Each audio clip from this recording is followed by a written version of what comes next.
foi onde começa o Proifes e esse grupo, né, eles passam a existir a partir do momento da greve da Previdência, porque o Lula declarou: eu jogo a sociedade contra o servidor, mas faço a reforma da Previdência. Aí o presidente da CUT, o João Felício, que, por incrível que pareça, era um professor universitário, deve ter sido do Andes, inclusive, ele declara de maneira mais terrível ainda: a CUT não representa os funcionários públicos. Mas, mesmo assim, o Lula prefere substituir ele pelo Luiz Marinho. Tem uma série de publicações, inclusive na imprensa, que mostram que Lula interferiu na sucessão da CUT para botar Luiz Marinho, porque ele tinha mais confiança. Quer dizer, durante o ano da reforma da Previdência, a CUT foi trocado o presidente. E Luiz Marinho fez um congresso, uma assembleia em São Bernardo, lançando o operário privado contra o servidor,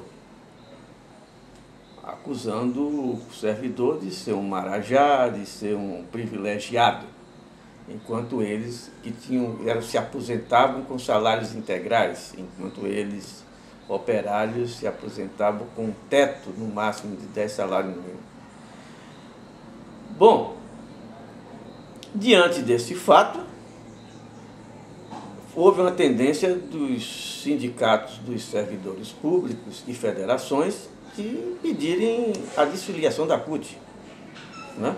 Seria uma indignidade ficar afiliado a uma central que dizia que não os representava, né? Seria o mínimo que podia fazer, era se desfiliar dela. Mas aí o governo ficou com medo, né? Aí é que surge esse pessoal que estão, João Augusto, Israel, Joviniano, eles na verdade estavam já se aposentando em política universitária, né? Eles participavam dos congressos, perdiam, o próprio Gil, etc. Aí vem aquela história que as pessoas não perguntam quem paga. De repente se tornou fácil eles constituírem um fórum em que tinham dinheiro para viajar, se encontrar, etc. Isso custa dinheiro, mas o nego não pergunta de onde vem esse dinheiro. Certo? Quem fez essa pergunta, quem gostava de fazer essa pergunta, chama-se Getúlio Vargas. Abrindo aqui um parêntese. Em 1949, o Celso Furtado e o Prebes, argentino, que morava no Chile e que era o presidente da CEPAL, da ONU, foram a Getúlio, em 1949, falar sobre a CEPAL, mostrar aí as grandes ideias que eles tinham na CEPAL, a chamada teoria cepalina do desenvolvimento, não é? A primeira pergunta que Getúlio fez a Celso Furtado foi: quem paga a vocês? Aí eles responderam: a CEPAL pertence à ONU e quem sustenta a ONU é os Estados Unidos. Ele disse: pois é, os Estados Unidos é quem pagam a vocês. E vocês têm alguma coisa sobre bancos? Não, lá é departamentalizado. Quem trata dos bancos é o FMI. Daí Getúlio matou dois coelhos de uma só cajadada. Mostrou, primeiro, que os caras estavam, o imperialismo americano propiciava dinheiro para a esquerda departamentalizada para se sentir realizada, se sentir como se estivesse desenvolvendo suas ideias, né?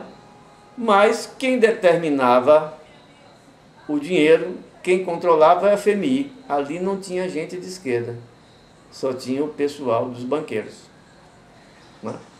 Bom, e o que foi a consequência disso? É que quando houve o golpe de 64, não só os cepalinos, mas os economistas de esquerda acharam que os militares iam quebrar a cara porque iam abandonar o programa da CEPAL. Iam fazer um governo não desenvolvimentista. Mas o contrário, os militares abraçaram as teses da CEPAL e fizeram um governo altamente desenvolvimentista, evidentemente favorecendo o capital internacional, que aliás Juscelino já tinha feito antes.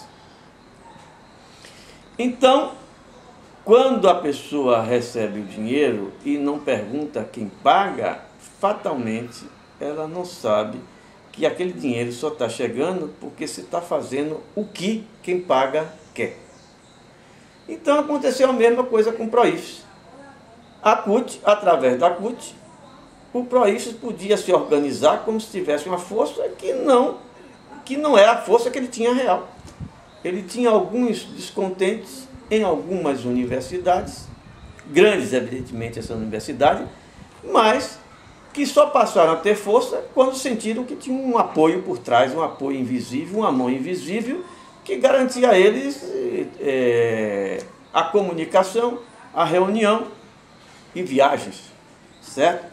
E quem eram as pessoas? Pessoas que estavam frustradas, que tinham perdido dentro do Andes a competição, suas correntes políticas, justas ou não, com ideias justas ou não, perderam.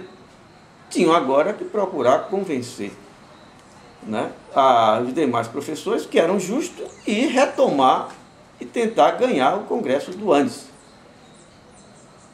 Tem até o caso de Magba, que era o caso da nossa colega Beth, que ela se desfiliou da PUB, quando a PUB era afiliada ao Andes, porque o Andes tinha punido um amigo dela com suspensão de 4 anos por improbidade administrativa. Não sei se foi justa ou injusta essa suspensão, certo? É uma suspensão, foi uma punição forte.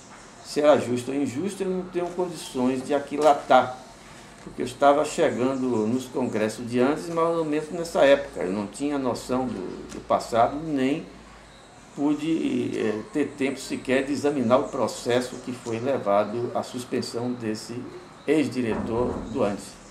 Mas ela sentiu muito isso, ela achou que foi injusto e se desfiliou da PUB até que essa turma nova tomou a PUB, que ela se refiliou à PUB.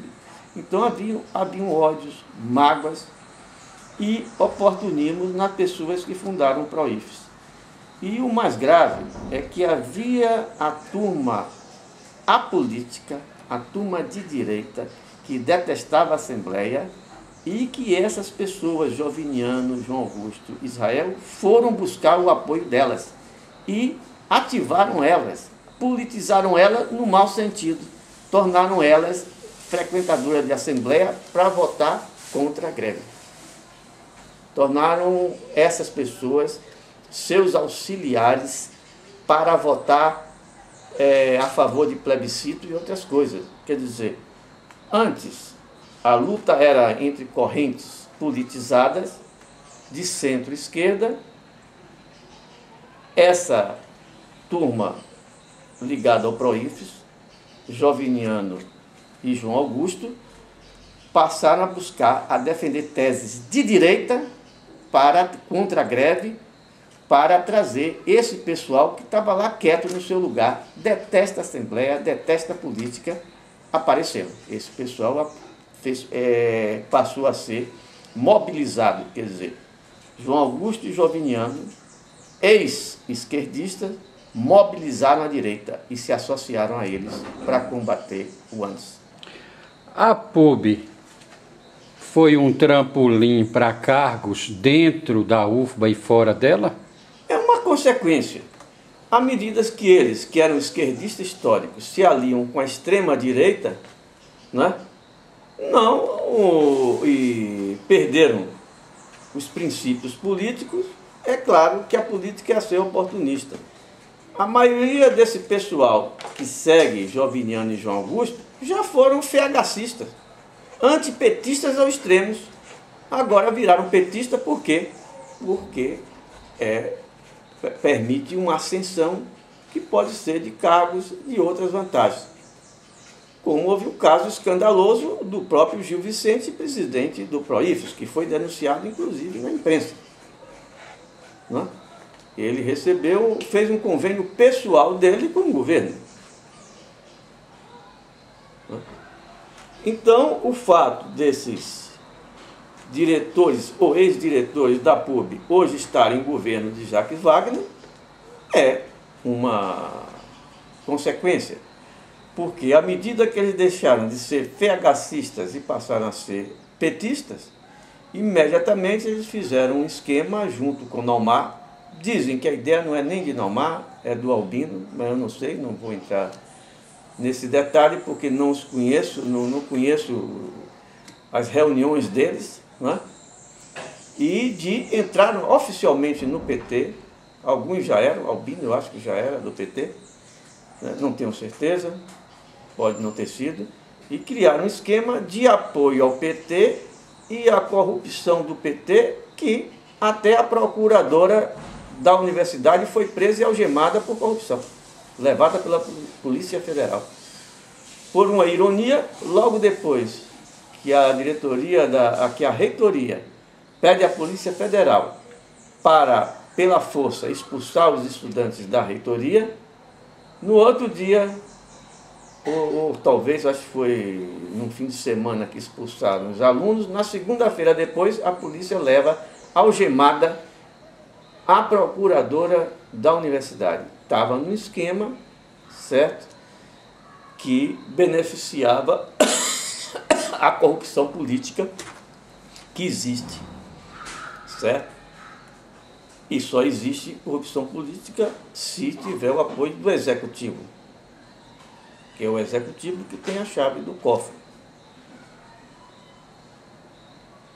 Aliás, foi chamada a Operação Jaleco Branco. A famosa Operação Jaleco Branco. Certo? Quem eram os autores, de que partido eram, eu não sei. Mas toda a corrupção, o dinheiro tem que sair de algum cofre. E que tem a chave do cofre é executivo. Não é legislativo, nem judiciário.